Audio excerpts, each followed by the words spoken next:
Olá, criadores! Hoje vamos falar sobre imaginação criadora. Parece um pouco redundante o termo imaginação criadora, mas diante do materialismo científico, que também nos estudos de imaginação trata dessa função psicológica a partir do viés da racionalidade exclusivamente, da cognição, que busca uma asepsia da própria capacidade imaginária, são nos estudos do século XX que se voltam, né, para a função psicológica da imaginação, que buscam nessa terminologia, imaginação criadora, dar conta da potência simbólica que essa capacidade humana, né, de imaginar, carrega em si. Então, é sobre a imaginação em toda a sua potência simbólica e o que essa potência simbólica causa em nós, seres humanos. É sobre isso que nós vamos falar um pouquinho nesse vídeo. Para começar, o próprio termo imaginação, a etimologia dessa palavra. Imagem em ação, né? Não é só o nome de um jogo, mas a imaginação é este jogo de movimentar imagens constantemente. E a nossa capacidade de pensar, de agir em todas as direções e de todas as maneiras, ela só é possível pela capacidade de imaginar, pela capacidade imaginária, pela movimentação de imagens. Somos seres simbólicos, somos seres que vivemos, pensamos e agimos por meio de imagens.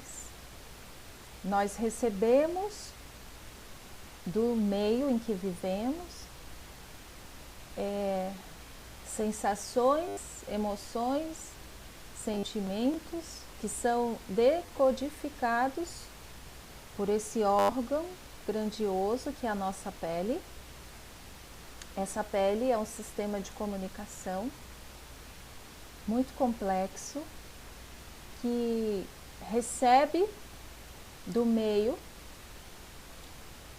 informações, codifica e decodifica junto com o nosso cérebro essas informações que nos chegam do meio. E ao codificar e decodificar, nós estamos no reino dos símbolos. Nós já falamos sobre isso em aulas passadas. Como somos simbólicos, porque vivemos e nos comunicamos por meio de mediações simbólicas. O vídeo do Bruce Lipton, que nos fala da biologia da crença, esclarece cientificamente como a nossa percepção celular, então é algo físico completamente, é uma percepção simbólica, é uma percepção de sinais, e por meio da escuta desses sinais, da percepção desses sinais, os processos metabólicos se encaminham. Então, essa nossa capacidade e necessidade de simbolizar, de criar e movimentar símbolos para existir, é diretamente dependente da nossa capacidade de imaginar. Muitos autores já trabalharam sobre esse tema nas mais diversas óticas. E muitas áreas de conhecimento também. Né? A imaginação está na arte e a imaginação está na ciência. A imaginação está no cinema, está na arquitetura, está na literatura, está na cozinha, está na indústria, para a construção, para a imaginação, planejamento, produção dos mais diversos produtos. 2 pontos, assim, que nos ajudam, né, 2 polaridades para nos ajudar a entender essa infinitude do imaginar, da necessidade do imaginar nas nossas vidas, é a ideia de conseguir visualizar o que seria um mundo microscópico. Já falamos algumas vezes sobre os elétrons e como as descobertas da física quântica têm nos colocado desafios de mudança perceptiva em relação à realidade. Como imaginar um elétron que se comporta como partícula e como onda? Como imaginar um elétron? Comecemos daí, né? Como imaginar células, como imaginar um mundo microscópico, como imaginar o reino dos fungos, dos plânctons, todos seres comprovadamente existentes. Ao mesmo tempo, como imaginar o mundo macroscópico? Até pouco tempo atrás se falava de universo. Agora falamos de multiversos. O que são multiversos? Como imaginar isso? A física se volta para questionamentos como estes. Né? Teoria das cordas é uma teoria que está sendo desenvolvida dentro da física e que não tem nenhuma comprovação ainda, no sentido de alguma verificação, que é como a ciência demonstra, né? Busca demonstrar os seus dados e ratificar, né, o seu discurso. Mas é uma teoria que tem se feito cada vez mais presente, mais e mais pesquisadores estão se voltando para ela. Uma teoria construída a partir de abstrações matemáticas. Abstrações essas que são fruto da imaginação profícua dos físicos, dos matemáticos, da ciência. Então, essas 2 polaridades, né, de uma imaginação microscópica e uma imaginação macroscópica, nos fala da capacidade do imaginar como uma capacidade infinita e tanto mais potente quanto mais ela tem a permissão para experimentar do conhecido e do desconhecido, do visível e do invisível, do que já conhecemos, como o Vygotsky nos coloca, né? E eu já citei isso com vocês em outro momento, dos nossos níveis de conhecimento que já foram internalizados, né? Do nosso conhecimento dito real, segundo a nomenclatura do Vygotsky, e toda a potencialidade de conhecimento que ainda estamos abertos para descobrir, para aprender, para experienciar. Falar de imaginação é falar de experiência, é falar de vivência, é falar de um corpo que se envolve com o meio onde vive e a partir dos toques desse mundo, esse corpo busca ultrapassar a própria materialidade que o constitui. Então, por meio da imaginação, nós podemos ir para além de nós mesmos. Nesse sentido, essa capacidade é uma capacidade extraordinária de acessar outros mundos, de projetar o que ainda não existe, de transformação profunda, não somente de uma transformação da materialidade que nos faz, no momento em que estamos do desenvolvimento humano, ter acesso a tecnologias que nem eram imaginadas até pouco tempo atrás,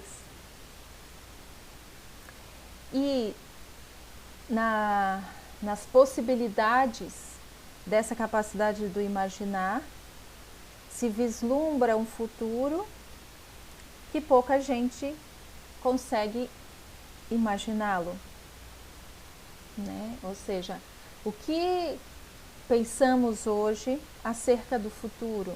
O que imaginamos do futuro? Já poderíamos estar imantando esse futuro que nos aguarda? Segundo algumas linhas de pensamento, sim. Ao imaginar, nós já estamos como que gestando o que vai existir.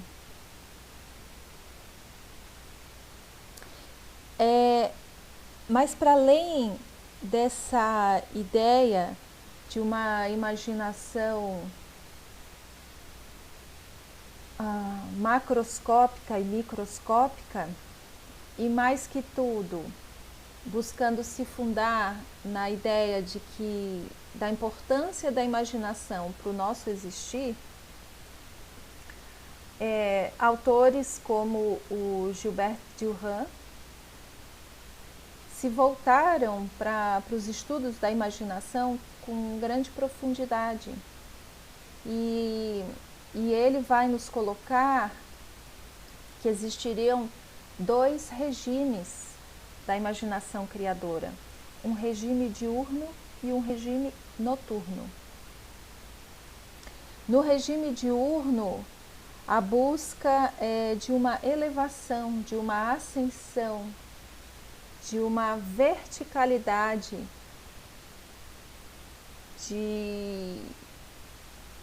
de simbolismos.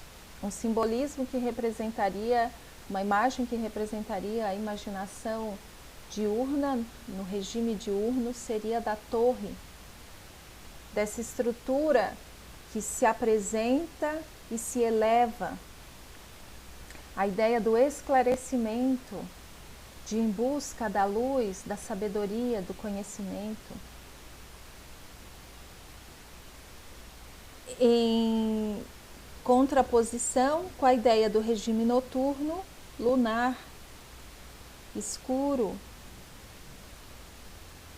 pantanoso, que se alarga, que se estende numa horizontalidade, né? Que gesta, que umidifica, que nutre desde as entranhas essa imaginação que também busca se elevar. A ideia da imaginação que se eleva que ilumina, que clareia, que esclarece as ideias, foi o que até então, até o século XX, os estudos de imaginação se debruçaram, né? Na importância da imaginação para a nutrição da racionalidade. Mas toda essa bacia semântica que compõe um regime noturno, essa grande panela de barro, de onde todos os seres se alimentam e surgem, são gestados e aparecem, né? Desta bacia semântica noturna é que essa imaginação vertical está assentada. Esses estudos acerca de regimes, dos regimes da imaginação, são muito profundos, tem bastante material sobre isso, mas como essa fala busca só introduzir, eu vou como que pontuando elementos para nos fazer como que acordar para essas dimensões que já estão em nós, mas que ainda, ou talvez, estão adormecidas e cabe ir dando uma cutucadinha para abrir os olhos para essa capacidade que nos estrutura enquanto criadores. Então, essa ideia também de regime diurno e noturno conversa com algumas reflexões da imaginação que falam de uma imaginação apolínea e dionisíaca. Apolíneo, né, Apolo, que vem de Apolo, né, a imagem do deus grego, da simetria, da beleza, da harmonia, da claridade, em contraposição à imagem de Dionísio, o deus Baco, do vinho, das festividades, do devaneio, né? Então, o que está em jogo ao se buscar uma analogia da capacidade de imaginar com as imagens de Apolo e Dionísio? Está em jogo falar dessa dicotomia entre o racional linear, que encaminha ao esclarecimento, que é o fim mesmo do conhecimento, com a horizontalidade, as maranhas do pântano dos devaneios, do escuro da noite, das festividades ao redor do fogo e de toda a pulsão de vida que reside em todos esses ritos. Ritos primitivos, ritos que nos constituem também enquanto humanos, ritos que constituíram a nossa humanidade. Uma humanidade bastante racionalizante nesse momento, mas que busca essa abertura para essa dimensão do invisível, do desconhecido, que também está imiscuída a ideia de um regime noturno da imaginação. Então, essas duas imagens que parecem polarizantes de um regime diurno, apolíneo, de um regime noturno, dionisíaco, na verdade querem nos falar da reunião desses dois extremos para nos compor. Um alimenta o outro. Uma imagem para ilustrar essa ideia é a imagem da flor de lótus, que diversas culturas orientais têm nela uma representação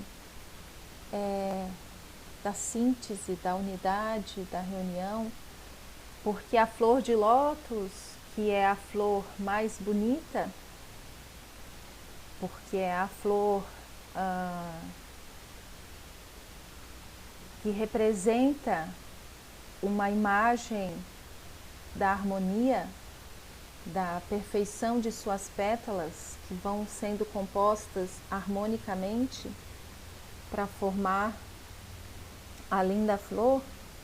Essa flor, representação da beleza, da harmonia, da proporção, ela brota do pântano.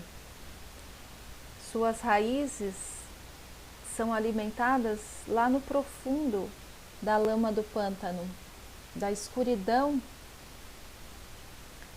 da água pantanosa, é que brota a luminosidade, a claridade das pétalas rosáceas da flor de lótus. Essa flor, essa imagem, nos fala da própria síntese do imaginar e da potência que esse imaginar, que reúne o noturno e o diurno, o apolíneo e o dionisíaco, possibilitam a nós nos fazer brotar, nos fazer harmonizar e expressar do mais profundo o que nos toca e engrandece.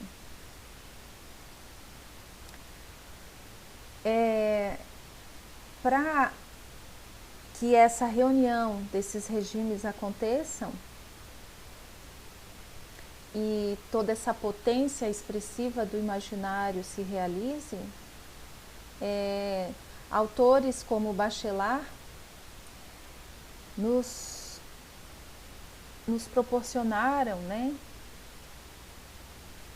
trabalhos bem especiais. Bachelard nos fala da imaginação material, ou seja, de uma necessidade de nutrir a imaginação a partir da materialidade, dos elementos naturais, dos elementos nessa nossa realidade dimensional, dos elementos da natureza, que seriam quais? Terra, água, fogo, ar e espaço. É interessante que o trabalho de Bachelard, que vai desenvolver cada um desses elementos e vai tecer imaginações, possibilidades do exercício imaginativo a partir de cada um desses elementos materiais, terra, água, fogo, ar e espaço, dialoga esse caminho então que Bachelard nos propõe, sendo Bachelard um homem da ciência, da filosofia, que se voltou para pesquisar sobre a epistemologia do conhecimento, ou seja, ele se volta para conhecer o conhecimento e falar sobre isso. E ao realizar esse trabalho epistemológico, ele percebe a importância que o imaginar tem para conseguir, inclusive, pensar o pensamento E ele se volta então a discorrer, a movimentar, a se permitir entrar no jogo da imaginação. E se permite um mergulho nesse jogo a partir dos elementos, de cada um dos elementos. Então ele vai fazer uma psicanálise do fogo, uma poética do espaço, vai em busca dos devaneios da vontade que o elemento terra trazem, mergulha na água e traz os sonhos. E assim ele vai burilando, se permitindo mergulhar para experimentar o voo horizontal, a elevação, mas mergulhando e fluindo no próprio exercício imaginativo, nas próprias imagens que cada um dos elementos inspira nele. E com esse trabalho, ele toca profundamente as imagens da ciência. E não é à toa que o trabalho dele é referência até hoje. E estudiosos, alunos dele, como Gilbert Durand, seguem o trabalho e vão trazer toda uma teoria do regime diurno e noturno. E essa relação que Bachelard nos propõe de articulação de um exercício imaginário a partir da materialidade dos elementos faz paralelo com o que os budistas nos dizem que seria um caminho de meditação. Uma das meditações budistas, ou alguma delas, propõe que o exercício meditativo aconteça com a contemplação dos 5 lungs, que são 5 posturas relacionadas aos 5 elementos: terra, água, fogo, ar e espaço, éter. Posturas enquanto postura física, enquanto abertura de olhar, postura de olhar diante desses elementos, e vão buscar e contemplação de cada um deles. Então, na firmeza da terra, contemplação das qualidades desses materiais, que é o mesmo que Bachelard faz, mas teórica e conceitualmente, mas também é um exercício de visão. Então, assim como Bachelard nos fala da terra a partir dos devaneios da vontade, o budismo nos coloca a ideia da contemplação da terra enquanto estabilidade. Meditar a partir desse chão, assentar-se nesse chão, para daí caminhar pelo fluido da água, nutrir-se da energia do fogo e da própria prática meditativa, para perceber, assentado na terra, fluindo com o líquido e energizado pelo fogo da prática, botar atenção nos ventos internos que nos habitam, para daí construir ou desconstruir o visível e poder contemplar o espaço, o vazio.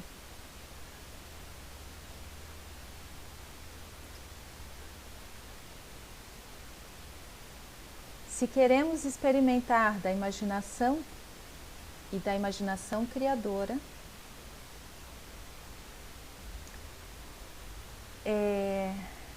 E ao experimentar da imaginação criadora, só assim nós criamos de verdade, seja o que for. É preciso reunir os regimes, é preciso reunir dicotomias, oposições, compreender elas em movimento, mas reunidas como um Ouroboros, a imagem da cobra que engole o rabo, do círculo que se completa. Falar de imaginação criadora é falar também desse exercício de buscar reunir a verticalidade e a horizontalidade, a racionalidade e as emoções e todas as afecções, afetos e sentidos que a imaginação noturna está ali pulsante a nos oferecer. É observar, se assim nos for um chamado, né? Observar cada um desses elementos materiais, experimentar uma fenomenologia desses elementos, experimentar, vislumbrar das manifestações desses elementos, das reverberações desses elementos em mim, no meu exercício criativo, para daí, nutrido com todos esses movimentos e essas imagens, poder exercer do nosso ofício humano, que é a criação.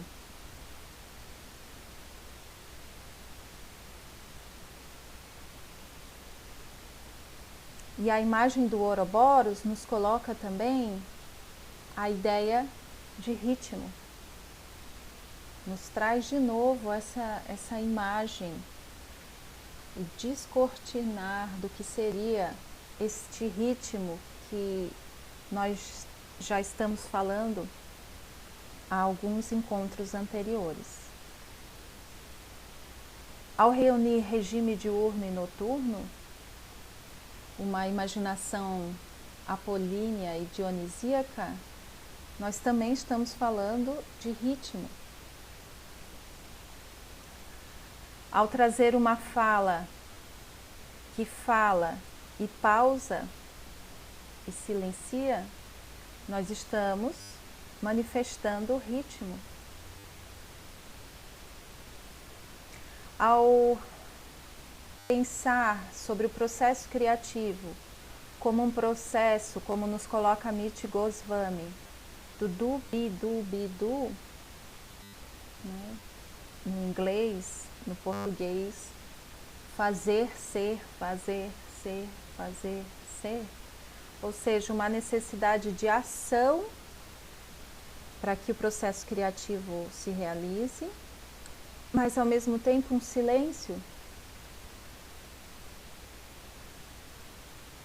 O silenciar para que esse fazer seja ouvido internamente, processe, e nesse processar invisível e visível possam ter tempo para se reunir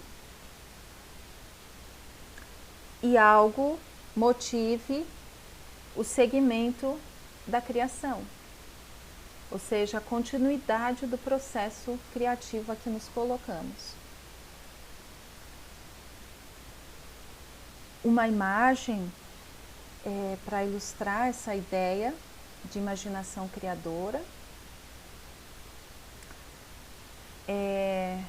Wim Wenders, no documentário A Janela da Alma.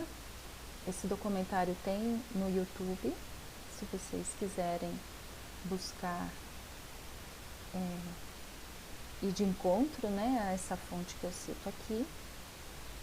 Ele coloca que o cinema, Wim Wenders é um diretor de cinema alemão, né, europeu, mas também já teve produções em Hollywood, nos Estados Unidos.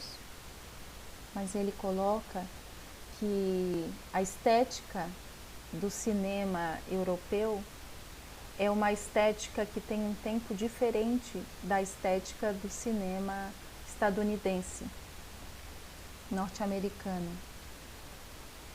Porque no cinema europeu, e se vocês já tiveram oportunidade de assistir filmes iranianos ou orientais, ou seja, que tem um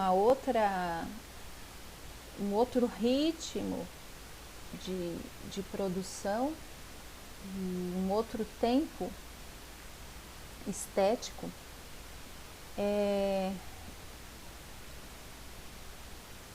essa estética do cinema europeu e oriental é uma estética que trabalha com tempo mais lento do que o tempo da ação, né? É muito fácil de compreender essa diferença, né? Os filmes estadunidenses, norte-americanos, tem uma aceleração do tempo, muitas ações uma em cima da outra, nós quase que já sabemos o que vai acontecer no filme, porque está focado numa superposição constante de imagem, uma sobre a outra. E nessa sobreposição constante de imagens, nós, enquanto seres criadores, enquanto seres imaginadores, não temos tempo para imaginar nada. Nós só recebemos, como que zumbis, todo esse material imagético. Já no cinema europeu ou oriental, tirando os filmes de Bollywood da Índia, né, que buscam essa estética, uma reprodução estética hollywoodiana,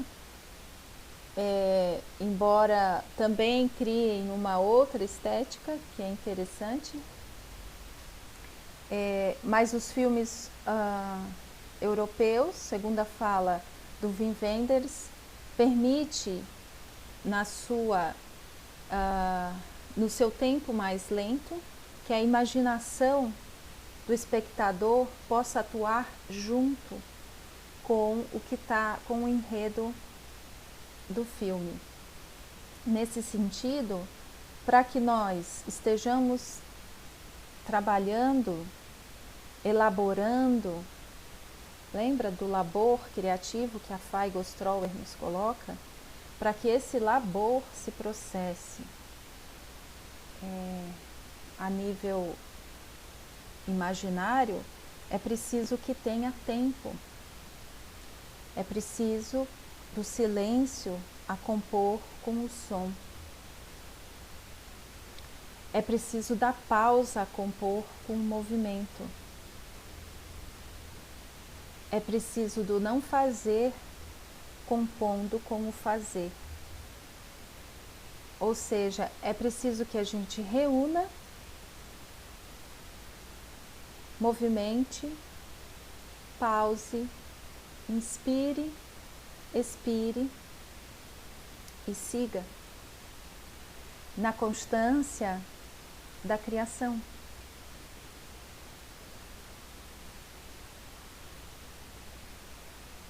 Esse vídeo busca seguir um ritmo bem mais lento, inclusive, propositalmente mais lento, para que a gente tenha tempo do devaneio, enquanto as ideias que eu trago vão se processando nos ouvidos de quem busca escutar o que está sendo dito aqui. E tendo esse tempo de processamento do que é dito, do que é ouvido e do que é imaginado, a gente pode ter oportunidade de experienciar do circuito criativo que Vygotsky nos coloca nesse momento, no momento de estar assistindo um vídeo como esse que eu estou partilhando com vocês. Vocês lembram como é o circuito criativo que Vygotsky sistematiza? Ele nos diz que temos uma materialidade, ou seja, uma referência. Ao vislumbrar, contemplar essa experiência, essa referência, seja ela qual for, ideia, objeto, imagem, nós movimentamos a imaginação criadora e vamos compor uma outra referência, uma outra materialidade, uma outra ideia, uma outra imagem. Então, que possamos ouvir este vídeo, esta fala, acompanhar esses gestos e algumas imagens, que possamos ir em busca das fontes que foram aqui citadas, para fazer girar essa roda do circuito criativo proposto por Vygotsky, para movimentar as ideias que já temos, para experienciar do próprio movimento imaginário que recria o que houve e propor algo, algum outro algo, um algo transformado, um algo movimentado. E assim vamos caminhando até o próximo encontro criativo. Saudações, criadores. Até logo mais.